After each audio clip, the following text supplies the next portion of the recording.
Welcome to this crash course on the Caro-Kann Defense. We're going to go over many lines, so be sure to watch all the way through. And let's pump up your game. The Caro-Kann Defense is when Girly Man plays e4 and you play c6. Already Girly Man's game is thrown off. Once you play this pawn here, his game is going to change up almost immediately because this is not what he was planning. Normally, Girly Man is waiting for you to play here, maybe e5. And from here, he could bring out his skinny donkey. He could play the Italian. He can start with the bishop opening. He could play the king's gambit. But the great thing about the Caro-Kann is as soon as you play c6, it is not his game anymore. It is your game.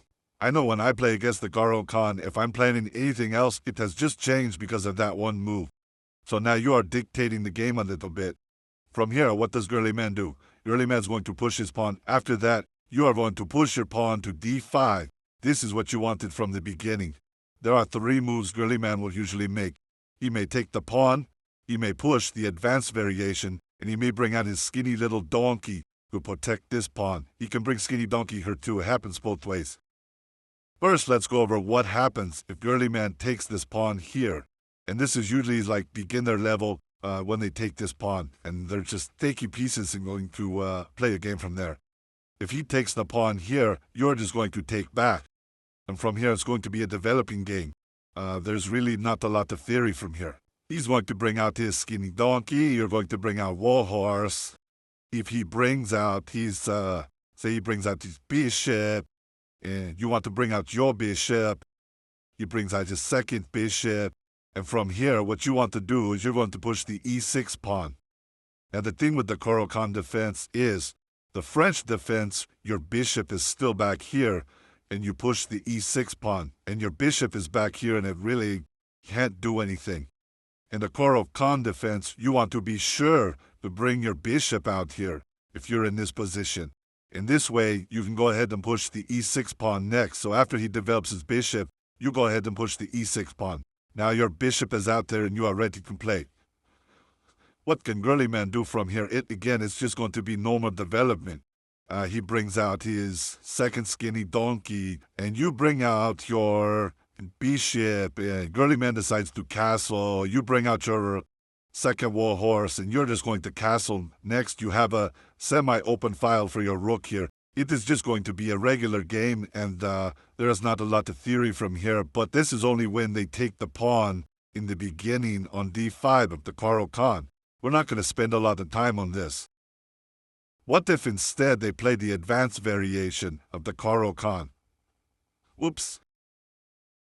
When he plays the advanced variation, there are a couple things you can do.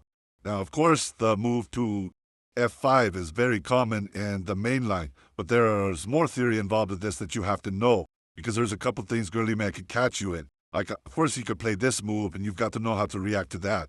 But if Girly Man plays the h4 move and you don't know what that is, then you're going to get yourself in trouble, and Girly Man is going to make you cry like a baby. Because after you push the e6 pawn, and he pushes the g4 pawn, it is over. You cannot move your bishop. You can move your bishop here, but then it is just trapped. And Girly Man's little skinny pawn is to take your buff bishop, and you do not want that to happen. So don't let that happen. We're not going to cover right now what happens when the bishop moves to f5. There's another way to play, and you've seen this a lot if you played the Caro-Kann or you played against it. Now, instead of bringing the bishop to f5, you can push the c pawn to c5. Yes, you've moved the pawn twice, but it is okay because not much is going on yet. Girly Man bring the pawn here. Now, most pros are going to take the pawn this way. And when I first started, I always brought this pawn out. And then I started reviewing games, and they kept saying, hey, you should have taken the pawn on c5.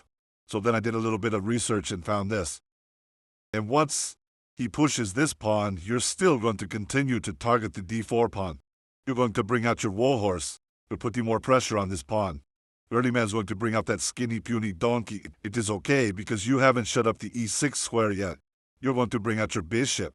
Again, the French game, your bishop is stuck back here because you moved the e6 pawn forward. In the Caro-Kann, you want to get that bishop out. The bishop is out. It's pinned skinny donkey to the queen. Perfect. What does Girly Man do? He brings out his bishop trying to unpin skinny donkey from the queen. From here, you're going to push the e6 pawn. Now you have finish what you wanted to do in the beginning and get this line here. What does Girly Man do? Many times Girly Man is going to push to h3. He is threatening your bishop. And here it is okay to trade your buff bishop for a puny skinny donkey. When you take skinny donkey, it is good because he takes back and you take the pawn in the center. He takes the pawn in the center. Now your warhorse is targeting the pawn. And what are you going to do next? You're going to bring out your beautiful queen. Now you've got two attackers on this pawn. Girly Man only has one protector, the evil step queen. What does Girly Man do? If he does bring out his bishop to protect the pawn, you take the pawn on b2 and you're up a pawn now.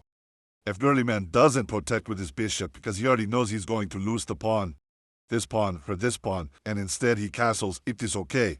Because now you're going to take with your queen, offering a queen trade, and Girly Man has to take the trade because you're also attacking the pawn here on e5. And once Girly Man takes the trade, you take back, you're just up a pawn, and now you can start developing bishop, bring out your warhorse and castle, and from here you're going to have a solid game. You also have two great pawns in the center here. But what if Girly Man plays one of the most played moves and protects with the skinny donkey in the very beginning? If Girly Man, instead of pushing his pawn here, which we already know is a bad move, brings out his skinny donkey instead, he wants to protect this square, he could bring skinny donkey here also, and he would still be protecting there. From here, you're going to go ahead and take the pawn. Girly Man is going to take back with his skinny donkey. Now, the most common move and the move you should probably make is going to be bringing your warhorse here, offering a trade to skinny donkey. There are some things you have to know. He is going to take your warhorse here, and you're going to have to open up with your pawn. A lot of people don't like to double up pawns. In this situation, it's going to be okay, and I'll explain that in a minute. But what some players want to do is because they don't want to bring their warhorse here and have to open up, they bring this warhorse over here first, thinking, okay, I could take back with my warhorse if he takes. This is not good. If Girly Man brings his queen here, you're going to be in big trouble when you bring out warhorse, because that is just a smothered checkmate for you. Oh, don't let Girly Man do this. This would be horrible. You would never shut up about it. So be sure, don't worry about this warhorse here. If he trades you, you're going to take back with the pawn. So let's go back. You're going to bring out your warhorse, and Girly Man's going to take with skinny donkey. From here, you're going to take back with your pawn. Yes, you have doubled pawns. Someone who's killing it in endgames is going to push pawns, get a passed pawn, and just try to win in an endgame. But at the beginner intermediate level, they're mostly going to be attacking your king. So this is okay for this video. From here with the Caro-Kann, you're just going to play some normal developing moves, but there are a cool couple things you can do, and I'll show those right now. First, Girly Man's going to bring out his skinny donkey, they normally always do. And from here, you're going to bring out your bishop. Girly Man will bring out his other bishop. Here, you're going to go ahead and bring out your bishop and pin the skinny donkey to the queen. Girly Man is probably going to castle, and you're going to do the same. From here, one of your main things you want to do is get the rook to e8. You want to have this open file. But Girly Man, for now, is annoyed with this bishop pin. He does not want this here. So he's going to push h3. It is okay. You're just going to pull back. Girly Man maybe brings his bishop out to develop. And from here, you're going to go ahead and make that e8 move. You got the rook here on the open file. What does Girly Man do now? He is probably getting tired of this bishop pin, and he brings his bishop back here to unpin skinny donkey. From here, there's a couple things you can do. Go ahead and bring your warhorse out. That would be a good move. And Girly Man brings skinny donkey back here, and now you just trade bishop for bishop. Girly Man takes back. It is okay. There are a couple things you can do from here. One decent move is to go ahead and bring your queen here, and now you've got the battery here. And Girly Man will have to deal with that. Another good move is to bring your warhorse here, and you're planning on bringing it up here. You can also come here and here. Now, one little thing you could push is, say you bring your warhorse here. Now, Girly Man has a couple things he can do. Maybe he's going to push his pawn and try to get up a center here.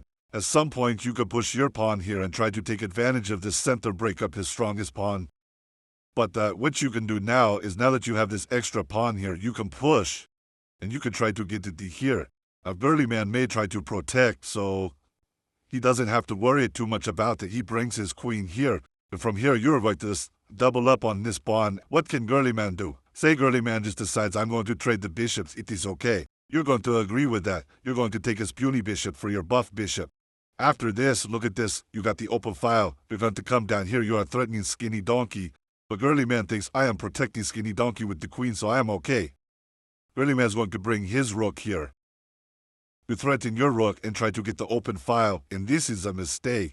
Because from here you're going to jump your warhorse in, and now you are threatening his queen. His queen has to move, which means as soon as his queen can't come here or here. So she will no longer be protecting Skinny Donkey. So when she moves anywhere, say she moves here, you're going to take Skinny Donkey, and now you're up a full minor piece. And you're just winning the game from here. As you can see, the Caro-Kann is a very good opening. One of my favorite things about it is that you are pretty much dictating the game instead of Girly Man pushing his agenda on you. He has to change up his game and play to what you want to do. There's one thing you have to be careful of, and that is the alien gambit. I have a video on how to counter that. It is not too difficult, but give the Caro-Kann a shot and let me know in the comments how it works for you. Don't forget to follow, like, leave me a comment. I'll be back.